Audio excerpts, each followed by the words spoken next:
why does Uber win? Well, because it's rigged in their favor, right? In 2023, a law professor published a paper with shocking implications. Her research found that tech firms like Uber and Lyft were using secret algorithms to dictate what drivers earn, based on factors we can't even see. She called it algorithmic wage discrimination. And this technology, or revolution, isn't restricted to rideshare companies. Once that technology is in there, they can raise prices. On a hot summer day, I want a lot of ice cream, I want lemonade. They're running low, they can raise the price. The price of milk, even your paycheck, the very fabric of our economy, all controlled by invisible and unaccountable algorithms. So about a year ago, I started reaching out to the companies. They largely denied it, only to contradict themselves a few months later. Then I reached out to the academics, and one of the frustrating things was that the evidence seemed to be in the shadows. A single study, a hint in an earnings call, a story from a driver. It was mostly theoretical, until a few months ago, when I got an email from a guy. I had published a video that argued Uber's newfound profitability came at the expense of drivers and riders. He said, we were at the tip of the iceberg. So I called him.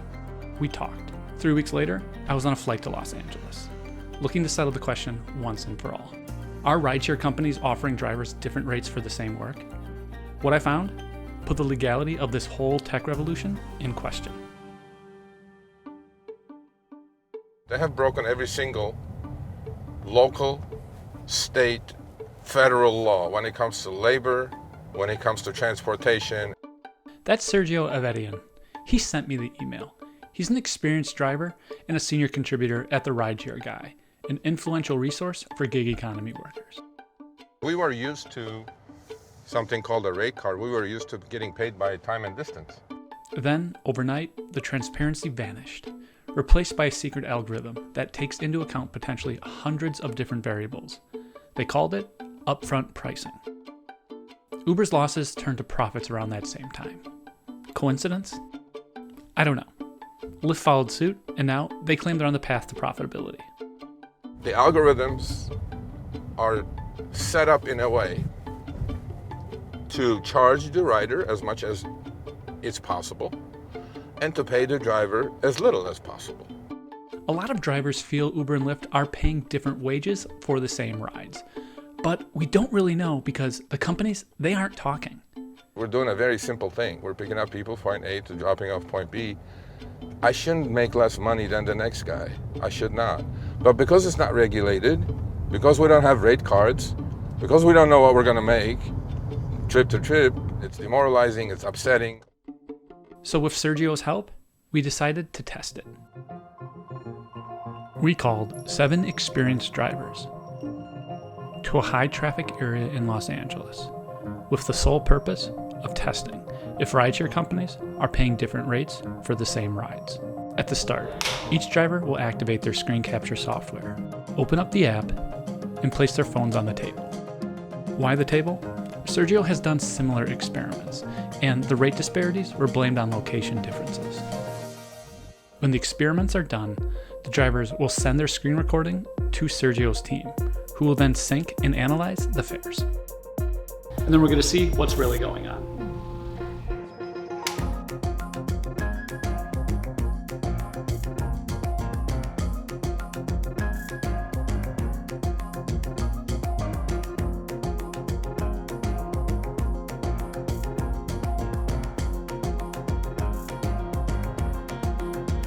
He's getting paid $1 more if he goes there, according to the map, and nobody else is. Nobody else is seeing that dollar surge. We found that Uber offered the same rides 46 times to multiple drivers. 63% of the time, one of the drivers was offered a bit less money for the exact same ride. They want to make few pennies difference, and few pennies on 2.7 billion trips a quarter, which is from the last earnings report, is millions, hundreds of millions of dollars. Lyft was even worse. The price gap wasn't just a little off, it was a lot off. We saw differences of up to $3 to $4 after bonuses. And drivers don't know why one person gets a bonus and another doesn't. Well, that adds up like on 30 trips to $10 a day. That's $300 a month. Why should I get paid less, $300 a month, than the other guy? I contacted Uber and Lyft to see how they would calculate fares. Lyft, well, they never responded. Uber directed me to a blog post. When I explained the experiment's results, they replied by copying and pasting a portion of that same blog post. The section outlines different reasons drivers could see different fares. But we controlled for everything that we could. We called the drivers to the same space, placed their phones inches apart, had drivers monitoring incoming promotions, and constantly refreshing their screen. The only thing we didn't account for was any secret test Uber could have been running at the time, which we couldn't because the fare algorithm is secret and the test is secret. There's a whole lot of questions here, like mainly, is this legal? And there's no laws against algorithmic wage discrimination. That article I mentioned at the start suggests that opaque algorithms can easily facilitate violations of anti-discrimination laws. Uber denies this, but their own research reveals a glaring disparity. Women drivers earn 7% less than men, potentially due to algorithmic wage setting.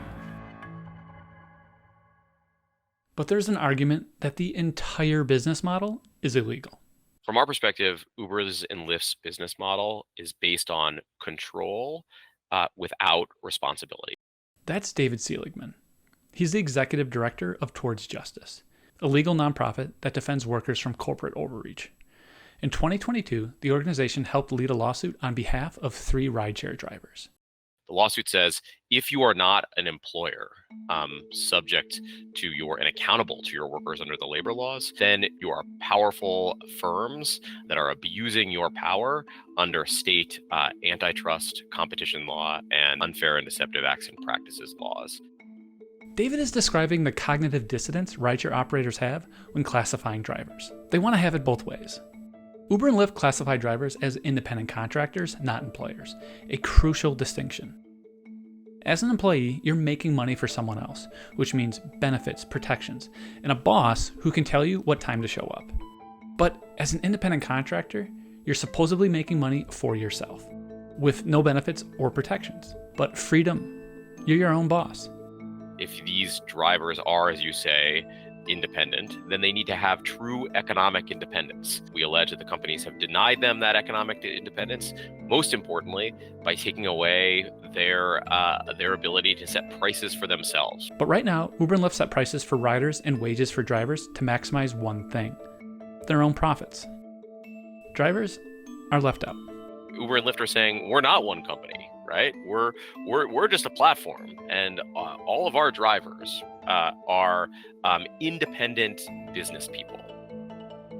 Under our antitrust laws, they need to have the economic independence to set their own prices. We heard something similar at our roundtable discussion after the experiment. Every participant wanted to be an independent contractor. They like the freedom. They also want Uber and Lyft to treat them like actual independent contractors. When I don't have a control over the pricing and you keep calling me an independent contractor, there's something very wrong with that picture. And for drivers dependent on the rideshare platforms to make a living, it's hard when you're making under minimum wage.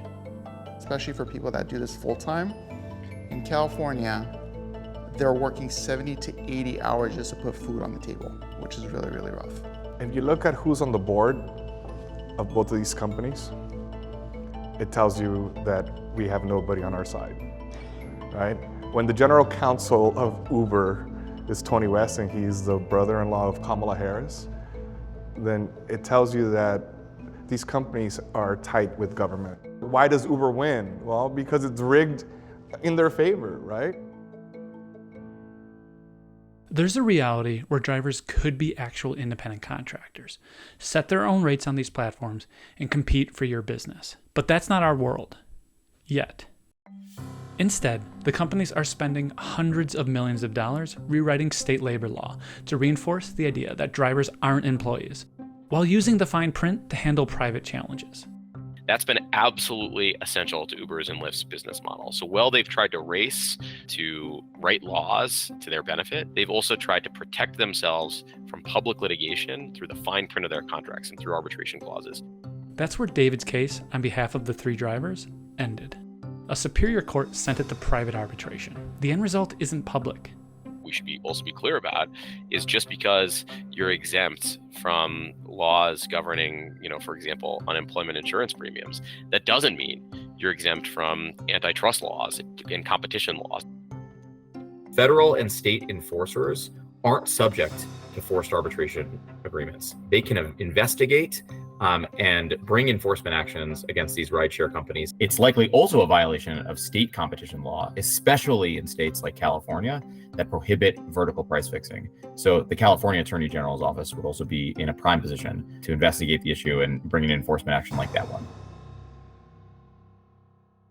But this issue of algorithmic pricing stretches beyond rideshare. We're just at the beginning stages of what I feel is like a battle between the common folk and then that managerial class and upwards. There's credible reporting that Walmart, Amazon, and McDonald's are all experimenting with the technology.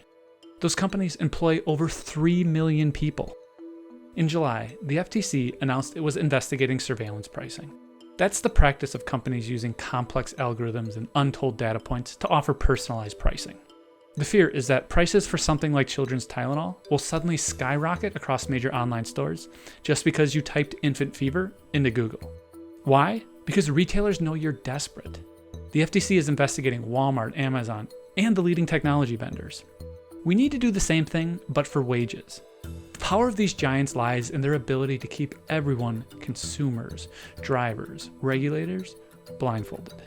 They're backed by billions of dollars worth of sophisticated algorithms and legal gymnastics, leaving us to fight in the dark. Maybe there's an innocent explanation to our fair experiment, but we won't know until the federal government shines a light. Thanks for watching. Be sure to like and subscribe to our channel. If you have ideas for stories you want us to uncover next, please drop them in the comments below.